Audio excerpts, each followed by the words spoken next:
বাসায় কীভাবে খুব সহজে মুরগির হালিম তৈরি করা যায় সম্পূর্ণ রেসিপি নিয়ে থাকছে এই ভিডিওতে। আফনাস কিচেনে সবাইকে ওয়েলকাম করছি।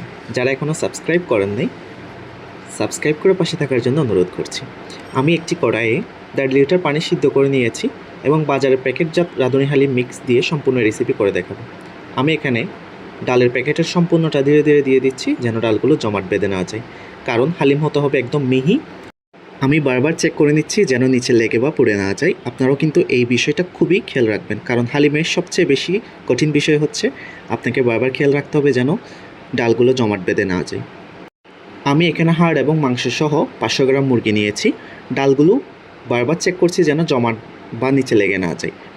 আমি ঠিক পাশে আরেকটা কড়াইয়ে পরিমাণ মতো লবণ দিয়ে অল্প পেঁয়াজ অনেকটা বাদামি করে নিয়েছি যেন এই ফ্লেভারটা খুব সুন্দরভাবে ছড়ায় পড়ে, এবং এখানে পরিমাণ মতো লবণ দিয়ে নিচ্ছি। আপনারা কিন্তু খুব বেশি লবণ দিবেন না। আমার পেঁয়াজগুলো একদম বাদামি হয়ে গেছে, যেটাকে আমরা বেরেস্তা বলি, এবং এখানে বাকি পেঁয়াজ এবং মরিচগুলো দিয়ে দিলাম।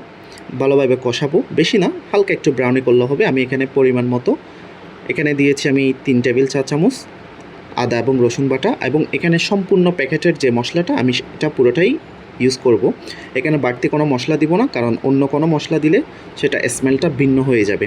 সো আমি সবসময় পছন্দ করি যে প্যাকেটের যে মশলাটা এটা যেন আমার হালিমের মধ্যে সবসময় থাকে। অল্প পরিমাণ এখানে আমি কেচাপ এবং লবণ দিয়ে ভালোভাবে কষিয়ে নিচ্ছি, কারণ হচ্ছে হালিমের মধ্যে এই মাংস কষানোটা যদি ভালোভাবে না হয় তাহলে একটা ব্যাড স্মেল আসবে, কাঁচা স্মেল থাকে। যেহেতু আমি আজকের ফ্রেশ একটা চিকেন দিয়ে আমি এই রেসিপিটা করতে যাচ্ছি, সেজন্য আমি মাংসগুলো প্রথমে ভেজে নিয়ে নিই। আমি ডাইরেক্ট কাঁচা মাংস ইউজ করছি। এখানে আমার মশলাটা কষানো শেষ, এখন আমি মাংসটা কষাবো প্রায় 10 মিনিটের জন্য। হালিম রান্না কিন্তু খুবই ধৈর্যের ব্যাপার। খেতে যেমন সুস্বাদু হয়, বাহিরের হালিম খাওয়ার চেয়ে বাসায় রান্না করে যদি এভাবে হালিম খুবই মজা হয়। আমি বারবার ডালগুলো চেক করছি এবং ডাল ঘুটনি দিয়ে বারবার ঘুটে দিচ্ছি যেন লেগে না যায়। আমার অলমোস্ট মুরগিগুলো সিদ্ধ হয়ে যাচ্ছে। এই যে দেখুন, ডাল কিন্তু প্রায় হয়ে গিয়েছে। আমার মুরগিটাও কিন্তু হয়ে গিয়েছে, একদম তেলটা বাসা বাসা হয়ে গিয়েছে। যেহেতু ছোটো ছোটো করে কেটেছি, সবগুলো মুরগি খুব সহজে সিদ্ধ হয়ে গিয়েছে। এখন আমি এখানে আমার মুরগির যে কড়াইয়ের মধ্যে ডালগুলো আমি সুন্দরভাবে মিক্স করে দিয়েছি।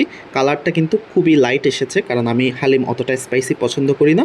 আমার এখানেও কিন্তু প্রায় 70% ডালটা সিদ্ধ হয়ে যাচ্ছে। এটা পানিটা অনেক কমে যাবে যখন আমি খুব লো ফ্লেমে আমি এটা সিদ্ধ করতে থাকবো।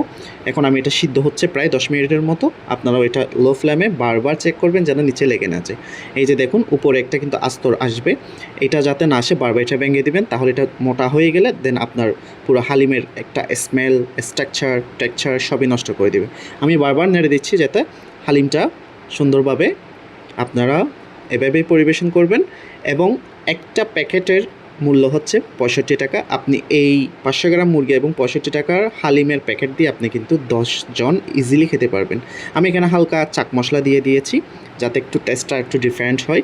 আপনারা চাইলে এটা অ্যাড করতে পারবেন। আর কেমন লেগেছে অবশ্যই জানাবেন।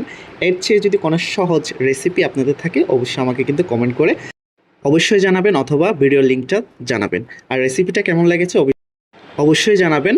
আর পরবর্তীতে কোন ধরনের রেসিপি চাচ্ছেন তা তো অবশ্যই জানাবেন। আর যারা এখনও সাবস্ক্রাইব করেন নাই, সাবস্ক্রাইব করে আমার পাশে থাকুন। দেখতেই পাচ্ছেন ডালটা একেবারে সম্পূর্ণ হয়ে গেছে। এর চেয়ে কিন্তু বেশি হলে আর ভালো লাগবে না। যখন দাঁতের নিচে ডালগুলো পড়বে হালকা একটু একটু শক্ত এবং খুবই মজাদার লাগবে।